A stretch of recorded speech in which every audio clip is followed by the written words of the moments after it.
Joining us to discuss all of this is Garrett Ziegler. He's the founder of Marco Polo, a former deputy to the Trump White House advisor, Peter Navarro, and the man who posted the contents of Hunter Biden's laptop from hell online. Hello, Garrett. Good afternoon, Vince. Appreciate you having me on. I'm glad to have you on, Garrett. The news today, in part, no small part, is the fact that Hunter Biden is dropping his lawsuit against you for having posted the contents of the laptop. And he says he's out of money because nobody's buying the artwork. What do you make of that?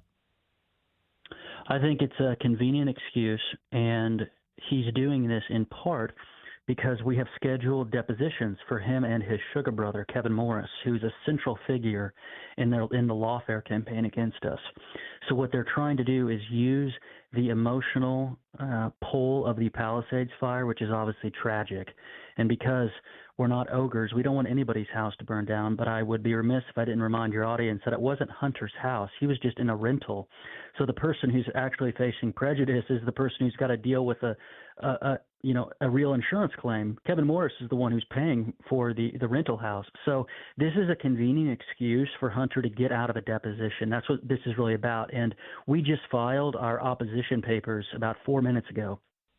We only had 24 hours to do so because Hunter is seeking a dismissal ex parte, Vince, which means that he wants to do it. He wants to do this without prejudice. So if he finds a new benefactor, if somebody buys his finger paintings in the future, he can bring this lawfare against us again. So we're actually opposing this dismissal on the grounds that Hunter wants them. We would like to have it dismissed, yes, but with costs, meaning Hunter pays our $197,000 of attorney's fees, and for it to be dismissed with prejudice. So if he doesn't find a new donor, he can't just bring it in a different venue or jurisdiction. He can't bring it back. Do you think he's telling the truth about his financial situation right now? I mean, they basically say we're out of money to continue the litigation. Do you think that's true? No. What is, and we just put that in our papers. What's happening is Morris. The only thing that's true in Hunter's filings is that he sold less art, mostly because his dad is out of office, although he didn't put that in the declaration. It's that Morris is likely telling him, hey, abandon ship here. I don't want to be deposed. In all of the other civil cases, Morris has not had to deal with the threat of being deposed. And so he's probably telling Hunter, hey, I am the money bags. I have control over whether you can afford this or not. I'm telling you to drop this. And they're going to the extraordinary step of requesting an ex parte dismissal without prejudice. So I'm glad, by the way, that we're having this conversation at 4:30 Eastern because we just filed. I've been up all night working with our attorneys we only had 24 hours. So basically they're trying to do the legal equivalent of a mulligan. I'm not a golfer, but you know what that is. And we're not going to allow it. Amazing. Okay, so Kevin Morris, just to dwell on him for another moment, we talk about the artwork. Isn't it the case that Kevin Morris was one of the people who was buying all of this art? Precisely. He told the Congress that he bought 11 pieces for $875,000, but what that essentially did was just decrease the total amount in loans. So remember, he gave all this money to Hunter, and then post facto, they papered it over as loans, and they're forgivable loans. So I think the Fed should look into Morris.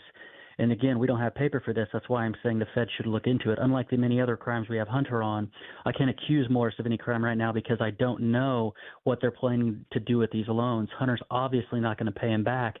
And if Morris tries to then say they're forgivable, he will have effectively evaded the gift tax. So that's what there's millions of dollars at stake in gift taxes here. And so that's why Morris is terrified because we're going to be deposing him on those questions. Yeah, I mean, the whole thing, of course, stinks to high heaven. Hunter Biden has received untold sums of money from Kevin Morris in the form of loans. In other words, say again? $7 million is the last count. $7 million. In the forms of loans. In other words, Hunter would not have to declare those loans as income and therefore would be able to evade paying taxes on the money he was receiving. And he's getting, and as I recall, Kevin Morris was, and I think you've covered some of these things here, Garrett Ziegler. Kevin Morris was paying for his travel to and from court proceedings about custody. He was paying for his residence in California. He was paying to, quote, buy all of this artwork. So the guy who's loaning the money is also giving money outright in the form of a purchase of the artwork, and was doing all of this at a time where Hunter Biden was a massive liability for his father's political career. It seemed like Kevin Morris was kind of hovering over Hunter to try and prevent it from becoming more damaging. Precisely. And no other group has really dug into Morris besides the U.S. Congress. So the reason why, and I should mention to your audience that Morris has sued us in California State Court, and that's currently in the appellate system because we partially won. So he's appealing it to the California State Court, and if we win that, he owes us about $250,000 in legal fees. So Morris hates us because we realized very quickly that this scam is not possible without his cash. So Doge is rightly focusing and following the money, but we were following the money on this stuff back in 2021, and it's only possible with Morris. And also at the core of the lawsuit that Hunter filed against you, this idea that this was somehow his information that you posted to the internet. By the time you got a hold of this thing and it went up on the internet, it didn't even belong to Hunter Biden. It belonged, to anybody, to John Paul Mac Isaac, the laptop repair shop guy. The FBI had full custody of this. The government had copies of all of this. I mean, you posted something that was of immense public interest that wasn't even owned by Hunter Biden. Well said. We put that in our motion to dismiss, but we're dealing with a corrupt court. The judge in our federal case with Hunter is an appointee of the plaintiff's father. We requested recusal, and he refused to recuse himself, a la Juan Merchan in Trump's New York case.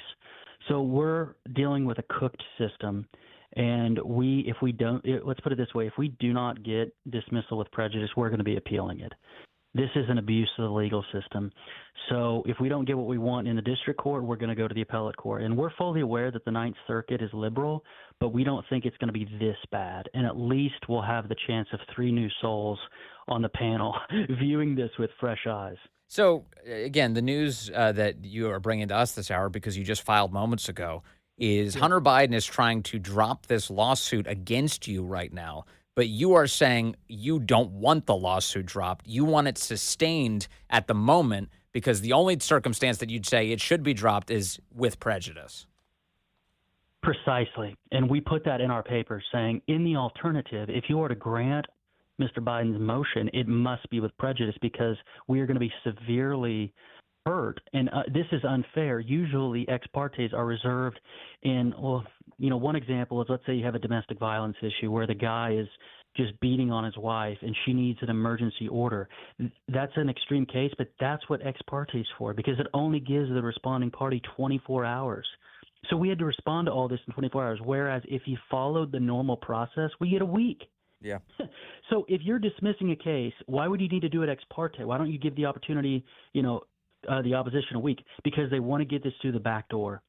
They don't want us to present, and thank God we stayed up all night to do it, is this is severely prejudicial to us. This is not how the legal system is supposed to work. And that's why if it does get dismissed, we want with attorney's fees so that we can be made whole. Because if he allows this without prejudice, Hunter's just washing his hands. Let me pull away from your lawsuit for a moment, the fight you're having with Hunter Biden, to just ask you for the big picture here. I mean, Hunter, of course, loses all of this funding for his artwork, which, as I recall, the media for years told us was entirely defensible for Hunter Biden to sell art. The White House said it was entirely defensible. The media even, I remember them running segments saying that it was actually really good. It's like, it's very quality art, the kind of thing that people would pay $500,000 per painting for. And yet, obviously, with the passage of time, more and more evidence that was just a gigantic lie.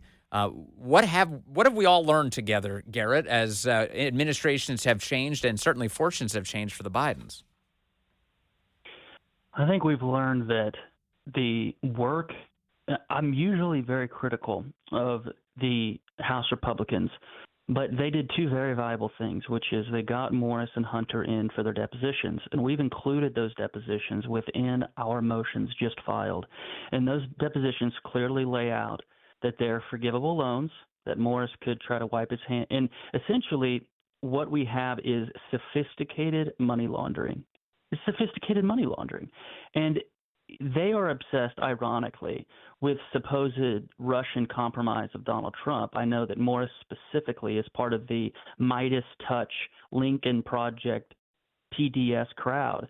But the tactics they're using, Vince, are the exact tactics that Russian oligarchs use when they purchase high-end art to launder money. Now, the ironic and funny thing is that Hunter's art isn't even high-end.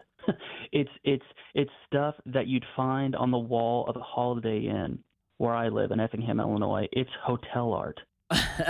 Well, that's something. It's better than I could do. If you could do hotel art, you're beyond my skill. That's for sure.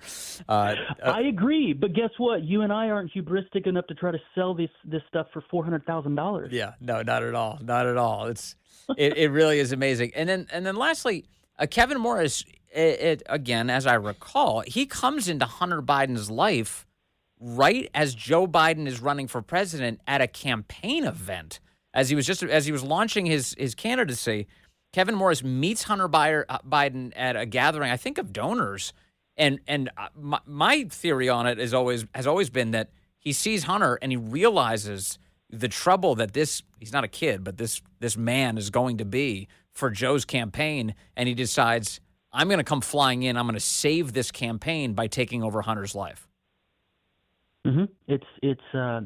We now know through the IRS whistleblowers that they were looking into FEC violations. We know that because of an email released by the Congress, voted on by the committee, that Shapley produced, that said they were, quote, FEC issues with Patrick Morris. Kevin's first name is Patrick.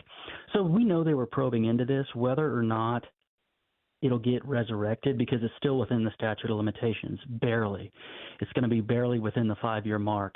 But again, this is not some $2,200 illegal straw donor scheme. This is on just the taxes about $3 million. This is serious cash, and I think our federal government would fail if they didn't look into this. I mean, we have an email from the House Committee from January of 2020. Kevin Morris says, and I quote, I'm looking at my computer screen right now, "We're under considerable risk politically to get the returns in." So through other means and through the Congress, we now know that Hunter made that big tax payment with Kevin's loan money. So we have the entire timeline. Yeah. They're telling their lawyers, hey, we're under political risk to get the returns in. Hunter submits the return with Kevin Morris's loan money. So if it weren't political, he wouldn't be paying for it. I know. And meanwhile, they convicted Trump for calling a legal payment in private documents. It's so crazy. It is so unbelievable. What was it, $140K to Stormy? I mean, it wasn't even – the scale isn't even comparable. Yeah. Yeah. And as you point out, the statute of limitations is about to run. So I'm glad you reminded everyone who's listening of that. Thank you. Hey, Garrett Ziegler, founder of Marco Polo, thanks for staying in the fight and for updating us today.